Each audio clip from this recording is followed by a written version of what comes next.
Hi everyone, I am Dr. Aadil Beigh, Consultant Intervention Nephrology.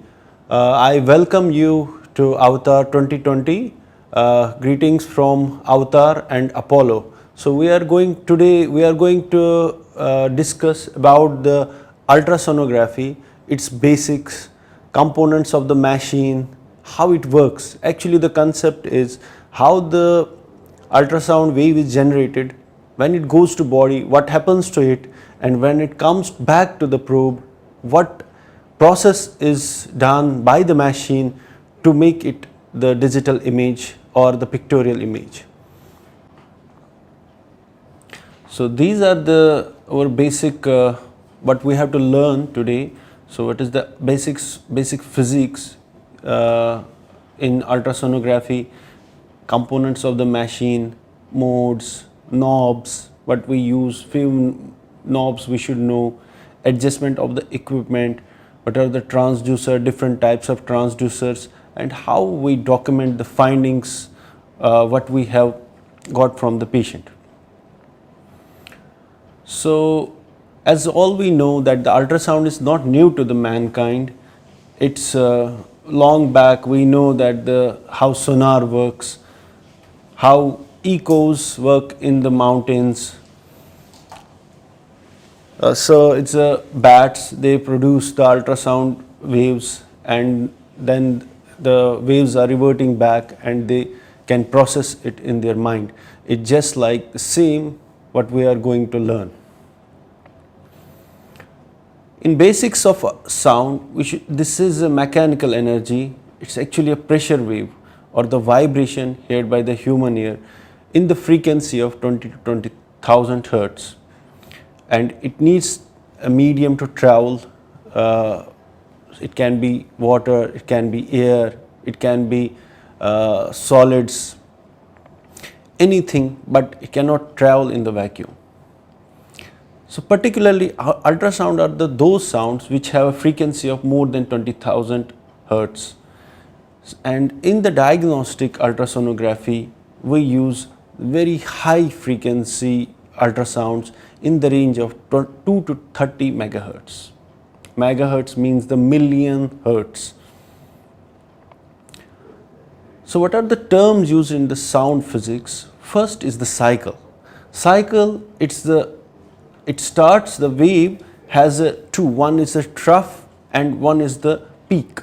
So from the peak and the one trough, it is the one cycle of the sound wave. So frequency means the number of cycles per second. That means if this is 1 second, how many cycles have passed in 1 second, like this. So for example, these are the 5 or 6 cycles passed in the second. So it means that the frequency of this wave is 5 hertz per second. That means 5 cycles per second means 5 hertz. Second concept is wavelength.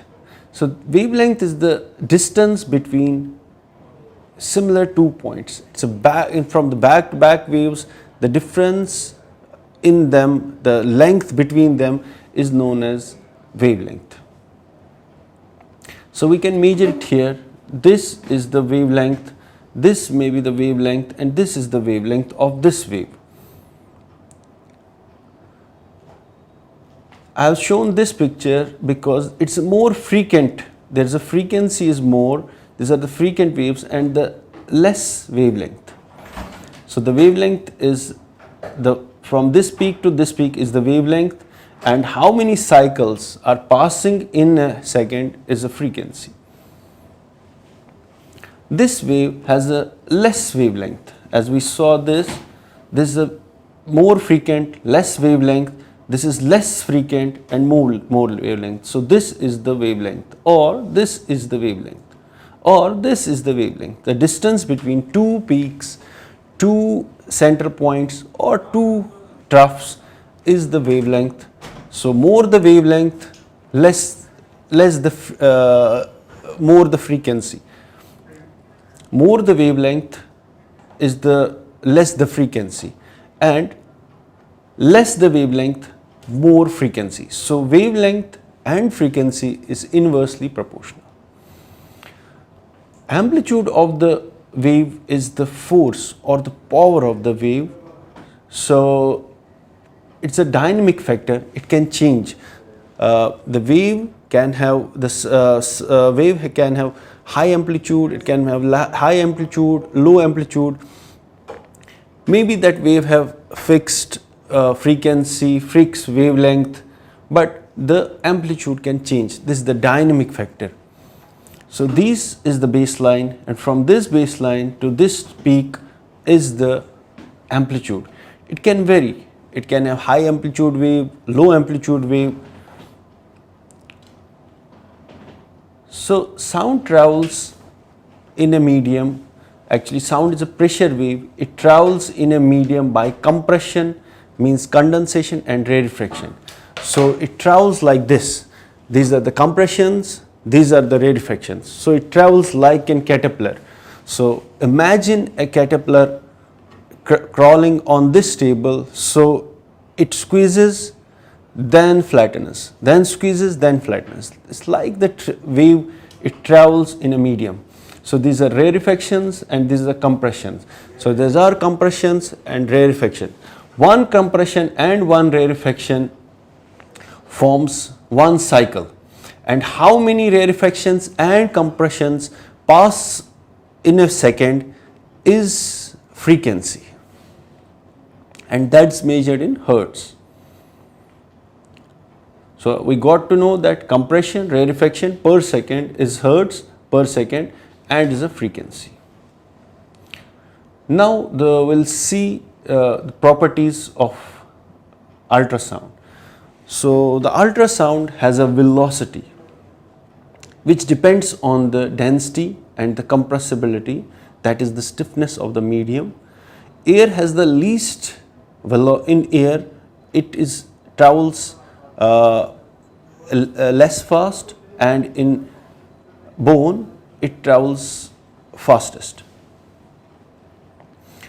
So in air the velocity of the sound is 330 meters per second, and in fat it is 1470 meters per second, and in bone it travels at the speed of 4030 meters per second. The machine has a default velocity, so whatever the velocity generated by the probe is 1540 meters per second. This is default, this is fixed to the machine. That's why some artifacts are produced, and we'll see later on in the later chapters how artifacts are produced, and the cause for that thing is the fixed velocity, that is 1540 meters per second, which is default ultrasound machine. Velocity is denoted by C. As we know, it's fixed, it's constant, so it is the product of wavelength and the frequency. So if the velocity is constant to the ultrasound machine, so frequency is inversely proportional to wavelength. If it's a frequent wave, it will have less wavelength. If it is less frequent wave, it will have more wavelength. Now we want to get the concept what happens to the wave when it goes to the body. When it goes inside the body, imagine now the transducer has produced the wave, it has gone to the inside the body, it has traveled the tissues. What will happen to it when it travels the tissue? So reflection is the first concept we want to know, that it's the reflected wave or the return of the sound wave. Greater the reflected wave, the brighter will be the echoes. Less will be the reflected wave, less intense will be the reflected wave, lesser brighter will be the echo. So this is the concept. The probe has generated the wave, it goes into the body, into the tissue. So some of it passes the tissue, some will reflect. So this is the reflected wave.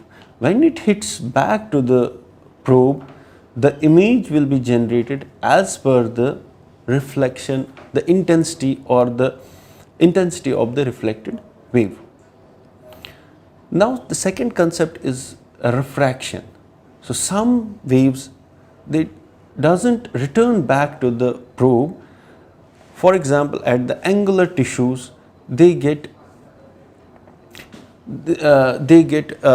refracted. They get refracted to the other side.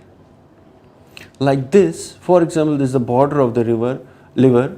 We have generated the ultrasound waves. It has hit the border, and this is the reflected wave. This is the refracted wave, and this is the wave which has crossed the tissue. So the reflected wave we can generate in the ultrasound machine and form the image, and this is the refracted wave which has never met to the probe again, and this is the passed wave.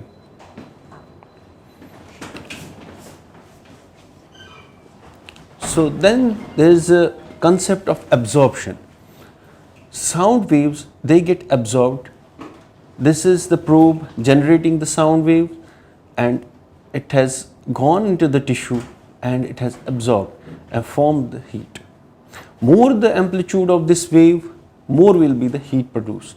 That's why now the concept is that in the fetal ultrasound, and there are big probes, 3D probes, 4D probes, they generate more heat. So the amplitude set in the machine is to be checked and is to be under the bio effect limit, under the 0.75 or 0.5. Now the concept of attenuation is there's a reduction in the amplitude of the ultrasound wave through the imaging medium. More attenuation of the wave, poor quality will be produced. We'll see how. For example, this is the tissue, the big tissue, all the wave has produced. By time it attenuates, it gets smaller and smaller, and the reflected wave will be less. So this tissue, there will be the poor image, there will be the good image of this till here, and after that there will be the poor resolution and poor image of the farer tissue. Now the concept of acoustic impedance is that acoustic impedance is resistance. So it's a resistance to the propagated sound wave through the tissues. Each tissue has its unique acoustic impedance, means unique resistance. Liver has its resistance, kidneys has its resistance, bone has its resistance, soft tissue has its resistance, fat has its resistance, a vessel wall has its resistance, a solid tissue, the calcium stone, has its own resistance. So that means all the tissues have its resistance, and that resistance is acoustic impedance. The waves go through them, they can pass them, they can reflect as per the acoustic impedance of that tissue. It depends on the velocity and the density of the tissue. How dense is the tissue, how stiffer is the tissue, and how much is the velocity of the sound wave.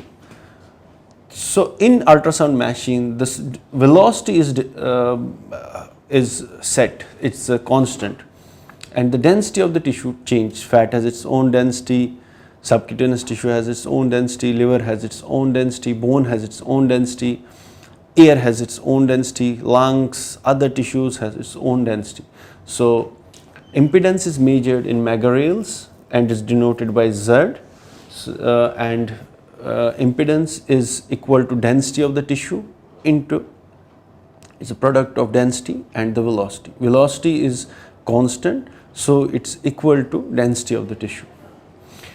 Air has the lowest acoustic impedance and bone has highest acoustic impedance. So this means there is a one tissue and there is another tissue.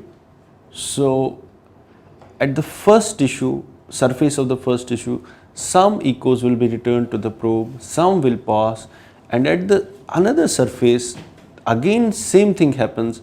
There will be the reflected wave, there will be the passed wave, and at the third surface again this thing happens. So the some waves pass, something reflects. If this is the brighter tissue, this is the more denser tissue, the echo generated will be more. So this was the smaller, this tissue was not that denser than this tissue. So this acoustic impedance of this was less than this. That's why the echo generated is more. So this will be more brighter than this. This will be some like gray, this will be more white. Three types of probes. Endocavitary probe we does not use. So this probe is the curvilinear probe. Its frequency is 6 to 13 megahertz. So this is a linear probe. This written here, high frequency linear probe 38. That means H means high, F means frequency, L means linear, and 38 means the 30 mm square meter surface area. And its frequency is 6 to 13 megahertz. So this probe has a pointer to this. We can check by pressing this and we can see the marker. This is my left, this is my left, this will be the left of the monitor, this is the right of the monitor, but it will be like this. So I have to keep the probe like this. This is the pointer, this is the pointer. So image will be like this. If I put my probe on the patient, so his left will be here and his right will be my left. So this is the orientation of the image, one. Second, this probe is used to scan the superficial tissues, the skin, subcutaneous tissue, nerves, vessels, joints, then muscles, and whatever is the superficial, the neck region, superficial to the less than 4 centimeter in depth. Whatever is the less than 4 centimeter in depth, we can scan. So this probe is curvilinear probe. It's written here C60. C means curvilinear and 60 means its surface area. It's linear here, it's curved here. So it's known as curvilinear. It has a curve and it's linear, and its frequency is 2 to 5 megahertz. This probe is used, it has a low frequency probe with high wavelength which has more penetration. We can see the tissues up to 20 centimeter by this probe. This is the pointer of this. So this will correspond to this pointer. So I can put the probe like this, that I am seeing the image. So this will be corresponding to this dot and this will be corresponding to this. If I put the probe like this on the patient, this will be towards head. The image I get, side will be towards head, this will be towards foot. This is the anterior and this is the posterior. If I turn to the right, then this will be the right of the patient, but my left hand, this will be the right of the patient, this will be the left hand of the patient, this will be the anterior, this will be the posterior. This is the sector probe, also known as phase array probe and also commonly known as the cardiac probe. What's precise about this probe is that this is the phase array written here P21.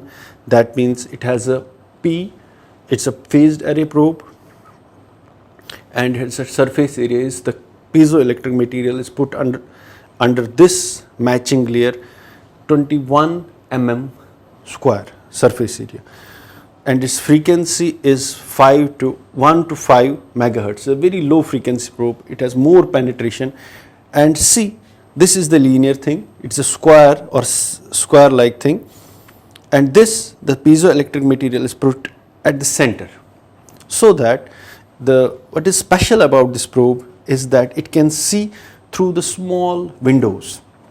We have two ribs, between two ribs we can see the heart. So the piezoelectric material is here, it forms a pie like image like this. I have chosen this is, so the orientation is like this. This is the pointer, so I will point. If I put the pointer like this, I have to put the image is like this and this. So this is the pointer.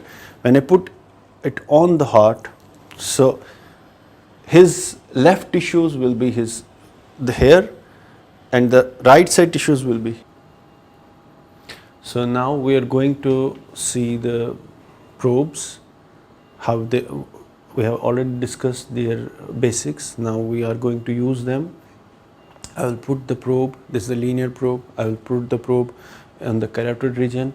We'll see all the modes, the 2D mode, then the color mode, then the pulse wave mode, and the M mode. We'll see the M mode of the carotid, its waveform, its peak systolic velocity, how we use the color, and how we'll use the 2D. 2D is, first we'll do the 2D mode. I am putting my probe on the carotid of the patient.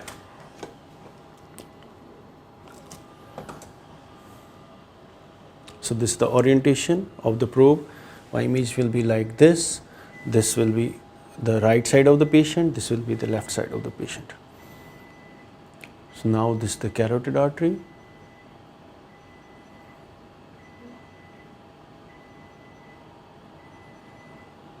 This is the carotid artery, the pulsatile tissue structure.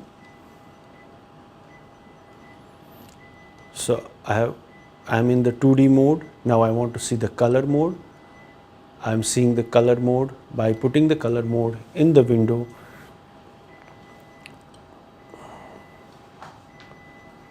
I see the color, nice color, red color flowing through the carotid artery, and the blue color flowing through the internal jugular vein.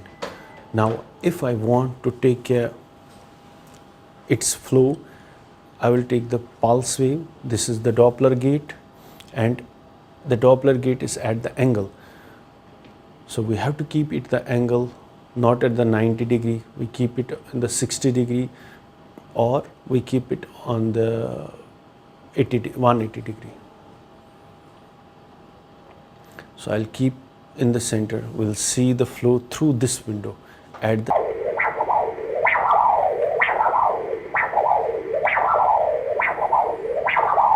I'll freeze the image. This is the systole, this is the acceleration time, this is the diastole.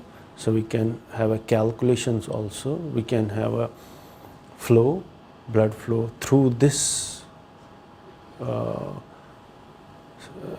vessel. I am taking the diameter of the carotid artery.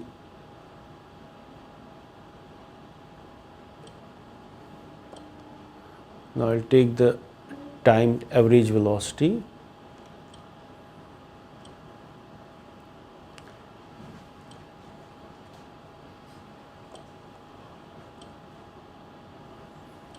So the blood flow, the diameter is 0.4 centimeter or 4.1 mm, times average velocity is 24.3 centimeter per second, and the volume flow through this gate is 192 ml per minute. This is the internal jugular vein. Now this is the carotid artery. I want to take, for example, the motion of the carotid artery at this point.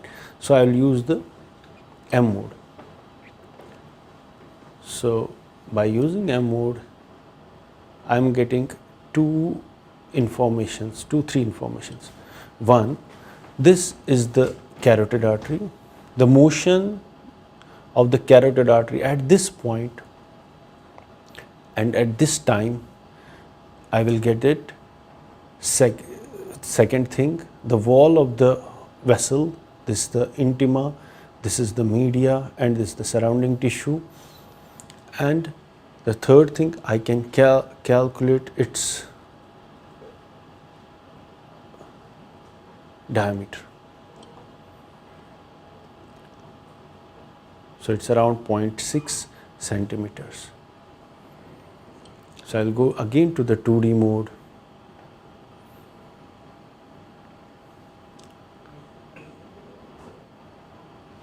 And I will take again the peak systolic velocity.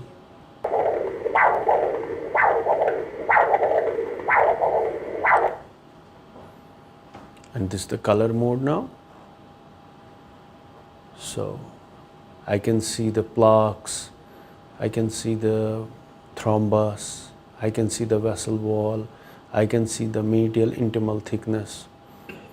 So 2D mode, I have seen this, then the color mode, then the pulse Doppler mode, put the update.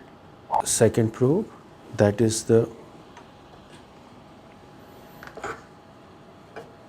phased array probe. We'll change the transducer and we can have this probe can be used anywhere. We can scan abdomen, we can scan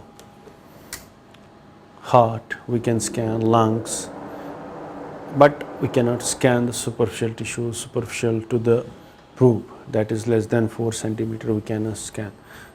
I'll get the image of the left ventricle.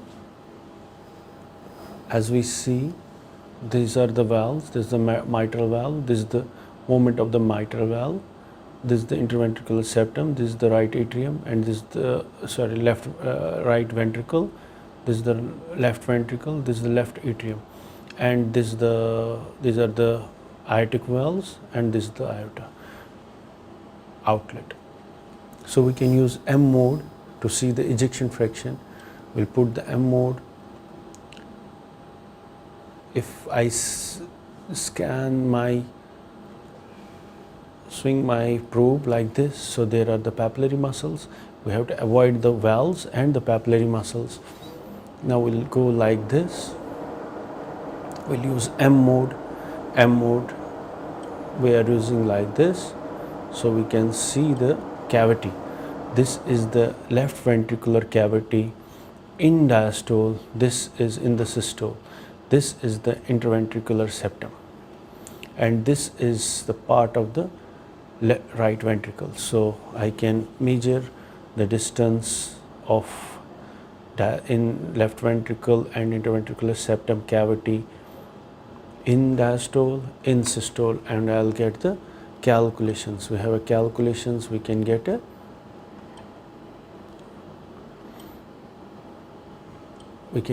ejection fraction by left ventricular diastolic pressure, and we can get the ejection fraction later.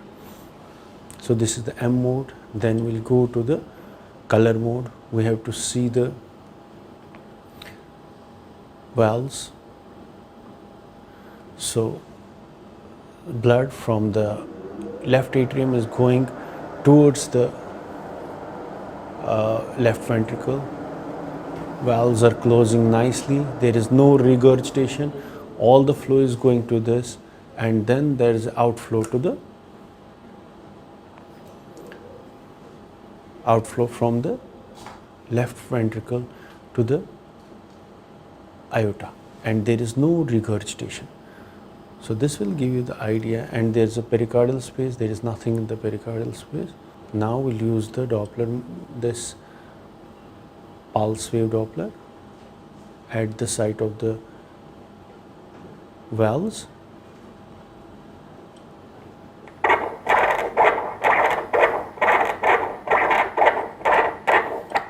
So there is a systolic gush to the left ventricle, and there is not much of regurgitation. There is no regurgitation.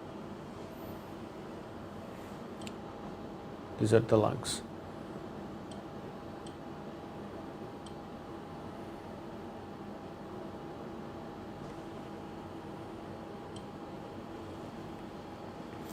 Now we'll see the use of the curvilinear probe. We'll use a curvilinear probe on the patient now.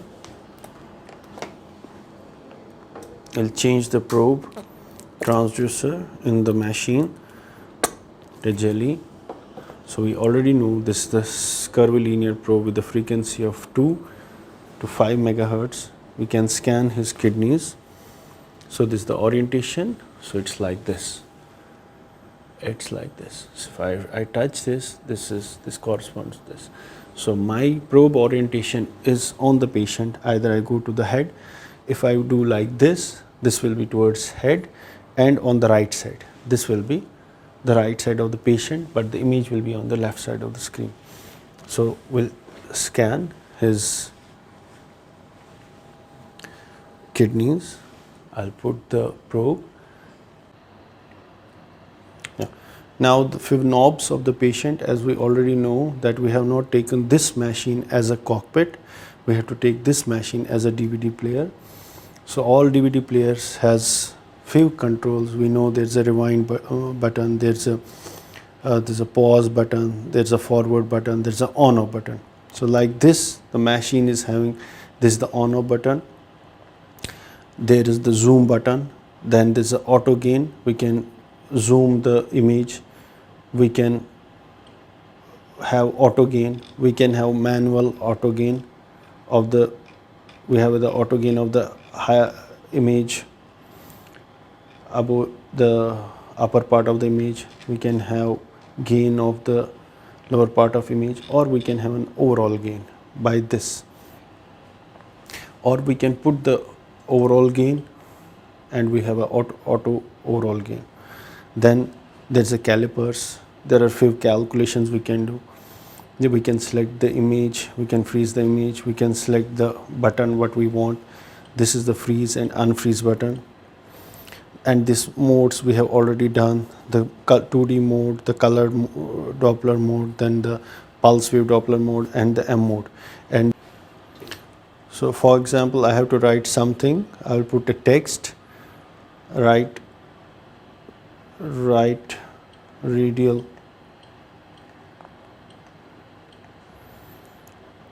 artery, and then if I want to delete this, I will delete. So this was the text, this is the key buttons, how to write down the things. We have the depth, we can go, this is the 4 centimeter, this is the 3, 2 and 1 centimeter below the skin, this is the skin line, and then the marking is on this side. We can have a depth, more depth.